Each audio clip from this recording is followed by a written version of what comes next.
कुछ दिलचस्प आर्थिक लेखों पर एक गहरी नजर डाल रहे हैं। जी। इनमें पैसे का प्रवाह, बैंकिंग के नफे नुकसान और आर्थिक मंदी जैसे बुनियादी लेकिन बहुत महत्वपूर्ण विषयों पर बात की गई है। हाँ, काफी मौलिक विषय हैं ये।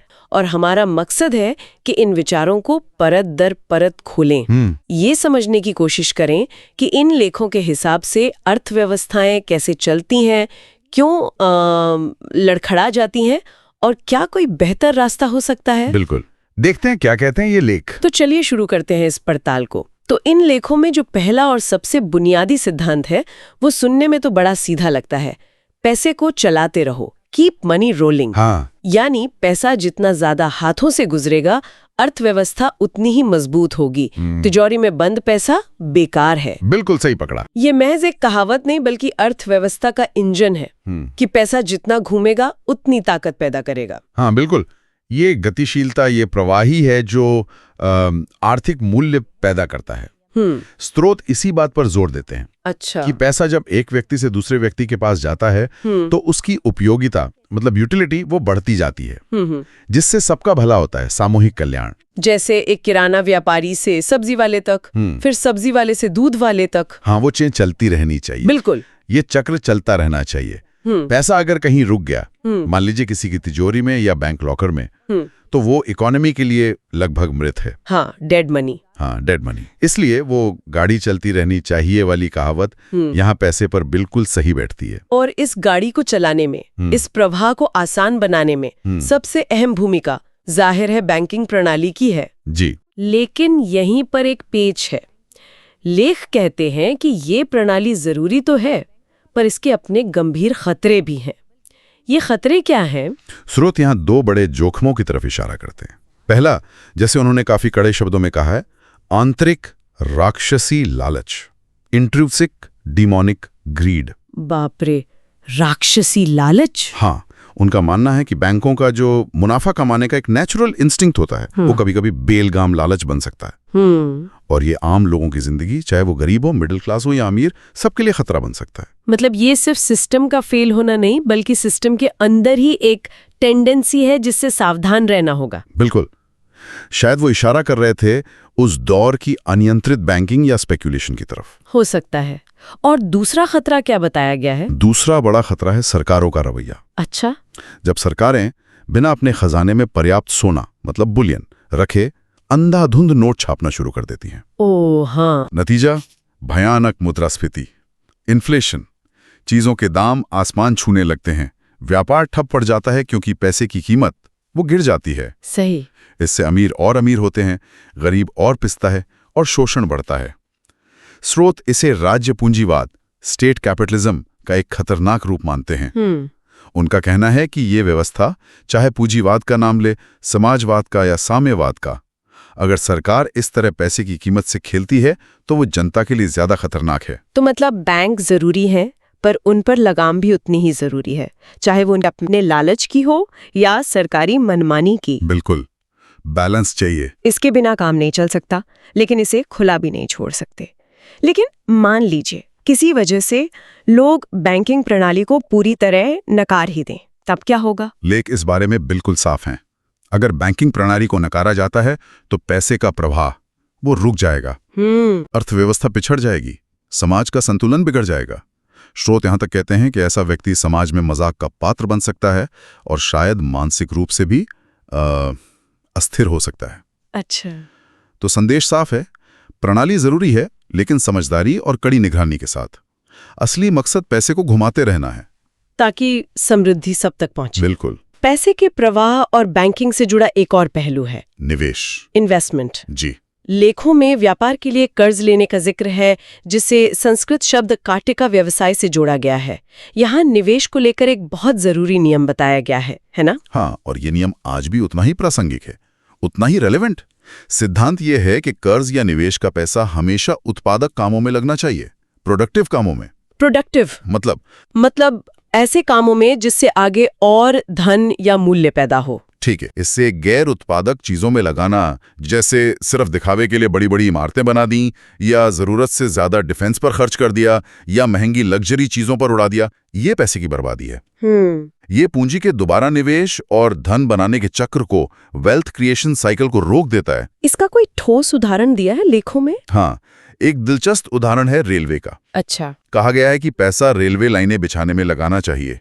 क्यों? क्योंकि इससे माल और लोग एक जगह से दूसरी जगह जाएंगे, व्यापार बढ़ेगा। ये हुआ उत्पादक निवेश। ठीक है, समझ गई। लेकिन अगर पैसा सिर्फ भव्य और बड़े बड़े रेलवे स्टेशन बनाने पर खर्च कर दिया जाए जिनका उतना उपयोग ही नहीं है, तो वो नॉन प्रोडक्टिव हो गया। बिल्कुल, वो गैर उत्पादक निवेश कहलाएगा। ये बात फिर उसी पैसे को चलाने वाले सिद्धांत से जुड़ती है ना? हाँ, कि पैसा चले लेकिन सही दिशा में, ऐसी जगह जहां वो और पैसा बना सके, न कि बस भव्य इमारतों में फंस कर रह जाए। एकदम सही। उत्पादक निवेश पैसे के प्रवाह को गति देता है और अर्थव्यवस्था को बढ़ाता है, जबकि गैर उत्पादक निवेश उसे फंसा देता है, स्थिर कर देता है। और यही स्थिरता, यही ठहराव आगे चलकर बड़ी समस्याओं को जन्म देता है। बिल्कुल। तो चलिए अब उन बड़ी समस्याओं पर आते हैं। आर्थिक मंदी, इकोनॉमिक डिप्रेशन।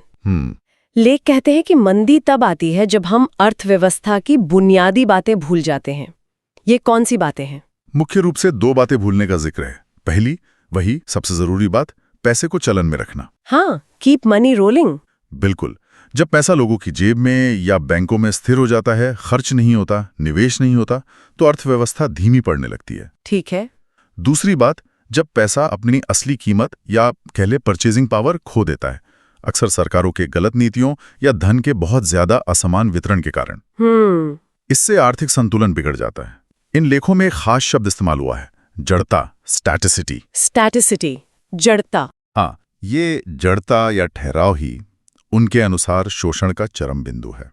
जब पैसा कुछ ही हाथों में सिमट जाता है और बाकी अर्थव्यवस्था में उसका प्रवाह रुक जाता है, तो ये जड़ता बढ़ती जाती है और आखिर में सिस्टमिक विस्फोट के साथ ढह जाता है। इसी विस्फोट को हम आर्थिक मंदी कहते हैं। ये जड़ता या स्टैटिसिटी का विचार बड़ा केंद्रीय लगता है इन लेखों में। जी हाँ, बिल्कुल। मतलब अर्थव्यवस्था का एक तरह से जम जाना, जहां शोषण बढ़ता है और फिर सिस्टम टूट जाता है। सही, यही उनके विश्लेषण के केंद्र में है। और इसी जड़ता के संदर्भ में मंदी के 2 मुख्य कारण बताए गए हैं। अच्छा, कौन से? पहला, धन का अत्यधिक संकेंद्रण, कॉन्सेंट्रेशन ऑफ वेल्थ। हाँ, कुछ ही हाथों में पैसा जमा हो जाना। बिल्कुल, चाहे वो कुछ गिने चुने पूंजीपतियों के हाथों में हो या फिर खुद राज्य के हाथों में, जिसे वो स्टेट कैपिटलिज्म कहते हैं। जब दौलत कुछ ही जगह सिमट जाती है तो बाकी लोगों का शोषण बढ़ता है, उनकी खरीदने की ताकत कम होती जाती है, मरा जाती है। सही। दूसरा कारण है पैसे के प्रवाह में रुकावट, blockages in rolling of money. ये कैसे होता है? ऐसा तब होता है जब निवेशकों को, चाहे वो प्राइवेट हो या सरकारी, उनको लगता है कि बाजार में पैसा लगाने से अब और मुनाफा नहीं मिलेगा। डर जाते हैं वो। हाँ, डर के मारे या मुनाफे की कमी देखकर वो निवेश रोक देते हैं। इससे फिर वही चक्र शुरू होता है, निवेश रुकता है, उत्पादन घटता है, लोगों की नौकरियां जाती हैं, आय कम होती है और खरीदने की ताकत खत्म हो जाती है। और नतीजा? बाजार में सामान पड़ा रहता है पर खरीदार गायब। बिल्कुल, ये तो वाकई एक दुष्चक्र जैसा लगता है। क्या लेखों में किसी पुरानी मंदी का उदाहरण देकर इसे समझाया गया है? और क्या भविष्य के लिए भी कोई चेतावनी दी गई थी? हाँ, 1929-1931 की जो विश्वव्यापी महामंदी थी, ग्रेट डिप्रेशन, उसका जिक्र है। हाँ। बंगाल का एक बड़ा मार्मिक उदाहरण दिया है कि कैसे उस दौरान बर्दवान के बाजार में बैंगन इतने सस्ते हो गए थे कि 5 किलो सिर्फ 1 पैसे में। 1 पैसे में 5 किलो? हाँ, लेकिन फिर भी कोई खरीदने वाला नहीं था क्योंकि लोगों के पास वो 1 पैसा भी नहीं था। ओह! लोगों की तनख्वाहें बुरी तरह काट दी गई थीं। और इससे भी ज्यादा चौंकाने वाली बात यह है कि ये लेख, जो शायद 1988 का है, वो भविष्य में एक और बड़ी और पिछली मंदी से भी ज्यादा खतरनाक मंदी की भविष्यवाणी करता है। क्या बात कर रहे हैं? 1988 में ही अगली मंदी की भविष्यवाणी, वो भी ज्यादा खतरनाक। ये तो काफी गंभीर चेतावनी थी। हाँ, बिल्कुल। इसका कारण क्या बताया गया कि ये ज्यादा खतरनाक क्यों होगी? कारण बताया गया कि ये नई मंदी मुद्रास्फीति के साथ आएगी, इन्फ्लेशन के साथ। अच्छा, मतलब स्टैगफ्लेशन। हाँ, एक तरह से। मतलब एक तरफ लोगों के पास पैसा नहीं होगा, नौकरियां नहीं होंगी, और दूसरी तरफ चीजों के दाम भी बढ़ रहे होंगे। ये डबल मार होगी। बाप रे। और ये भी कहा गया है कि इसका असर सिर्फ पूंजीवादी देशों पर ही नहीं बल्कि साम्यवादी देशों पर भी पड़ेगा, क्योंकि वैश्विक अर्थव्यवस्था वो जुड़ी हुई आपस में।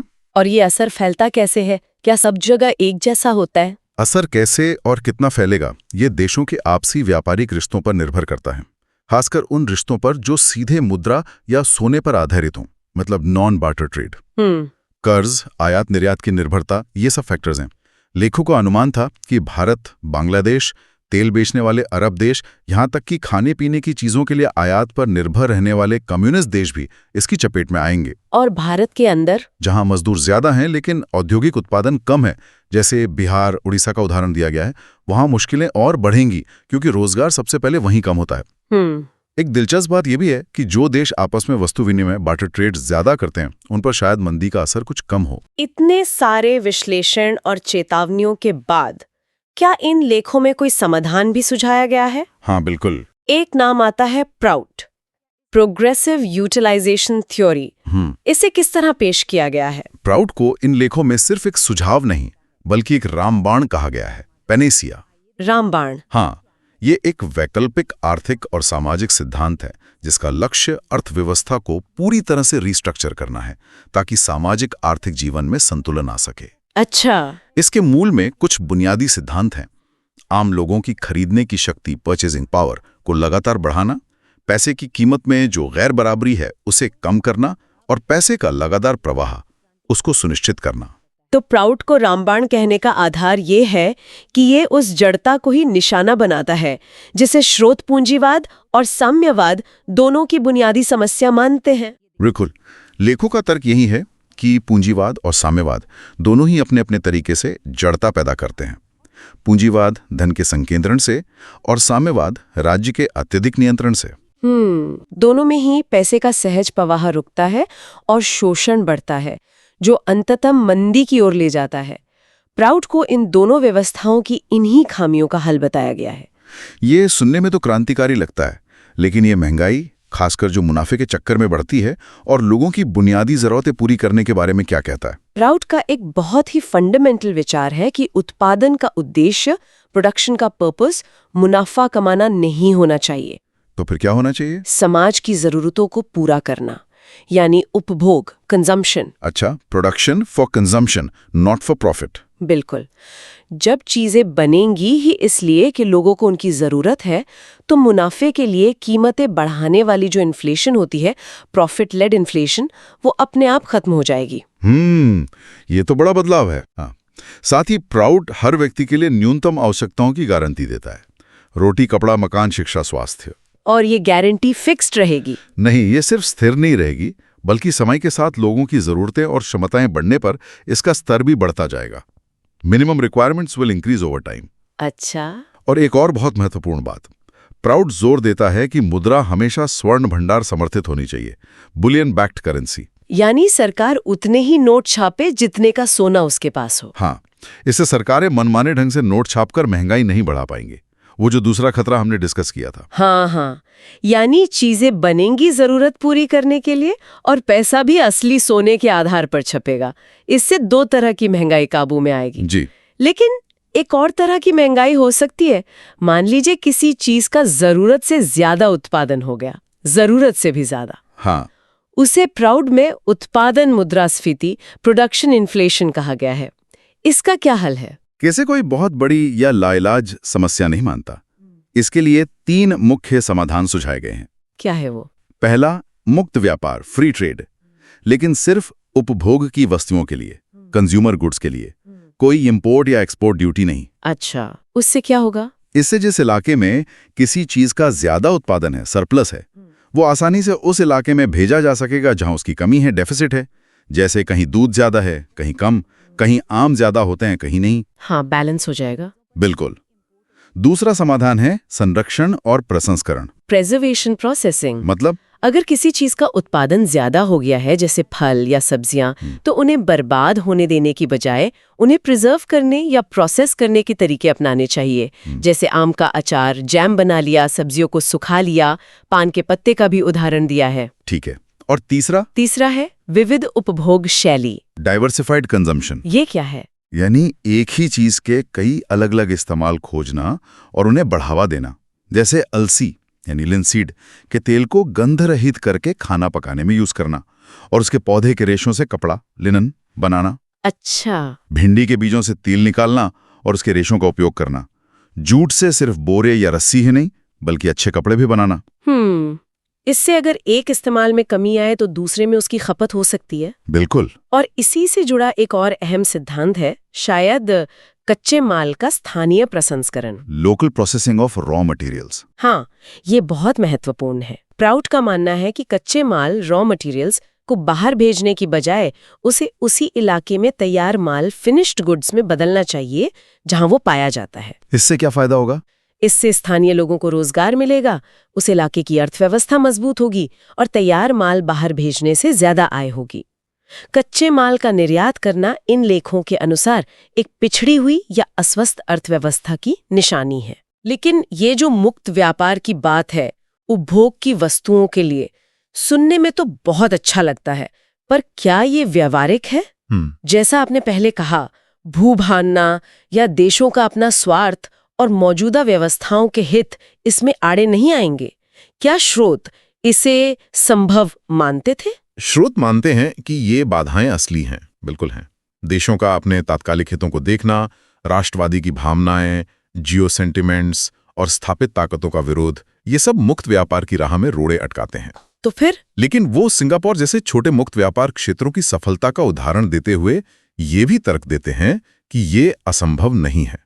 उनका मानना है कि अगर सही नीतियां हों और वैश्विक सहयोग हो तो कम से कम जरूरी उपभोग की वस्तुओं के लिए इसे लागू किया जा सकता है, जिससे कीमतों को स्थिर रखने और कमी को दूर करने में मदद मिलेगी। हाँ। तो अगर हम इन सभी बातों का सार निकालना चाहें, 1986-88 के इन लेखों से मिले मुख्य संदेश क्या हैं? संक्षेप में मेरे हिसाब से कुछ मुख्य बातें जो बार बार उभर कर आती हैं वो ये हैं।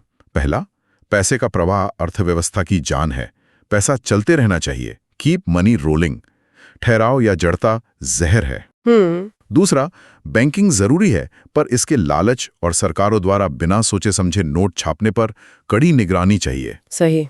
तीसरा, निवेश हमेशा उत्पादक होना चाहिए, प्रोडक्टिव, गैर उत्पादक कामों में पैसा फंसाना नहीं। ठीक है। चौथा, आर्थिक मंदी का असली कारण धन का संकेंद्रण और पैसे के प्रवाह का रुक जाना है, यानी वही जड़ता और शोषण। और पांचवा, प्रूट का प्रस्ताव। इन समस्याओं के हल के रूप में प्रूट को पेश किया गया है, जो उपभोग आधारित उत्पादन, सबकी खरीदने की शक्ति की गारंटी, पैसे के लगातार घूमने और सोने पर आधारित मुद्रा पर जोर देता है। वाकई 80s के दशक के अंत के इन विचारों पर एक अलग नजरिए से सोचना दिलचस्प है, खासतौर पे ये जड़ता का विचार कि आर्थिक समस्याएं सिर्फ नीतियों की नहीं बल्कि सिस्टम में आने वाले ठहराव की वजह से होती हैं। हाँ। और ये पूंजीवाद और साम्यवाद दोनों पर लागू होता है लेखों के अनुसार। बिल्कुल। गतिशील परिसंचरण बनाम स्थिर संचय, ये जो द्वंद्व है ये इन लेखों के केंद्र में है और इसी जड़ता की कसौटी पर वो मौजूदा आर्थिक मॉडलों की आलोचना करते हैं। ये दिखाता है कि अर्थशास्त्र सिर्फ आंकड़ों का खेल नहीं बल्कि गतिशीलता, संतुलन और यहाँ तक के शोषण जैसे गहरे सामाजिक सवालों से भी जुड़ा है। और जाते जाते एक सवाल छोड़ जाते हैं सोचने के लिए इन्हीं स्रोतों के आधार पर। ये जो कच्चे माल के स्थानीय प्रसंस्करण पर और मुनाफे के बजाय जरूरत के लिए उत्पादन पर इतना जोर दिया गया है, अगर इन सिद्धांतों को आज की दुनिया में बड़े पैमाने पर अपनाया जाए तो हमारी वैश्विक आपूर्ति श्रृंखलाएं, ग्लोबल सप्लाई चेन्स और स्थानीय अर्थव्यवस्थाएं आज से कितनी अलग दिख सकती हैं। सोचने वाली बात है। आज की हमारी ये गहन चर्चा यहीं समाप्त होती है।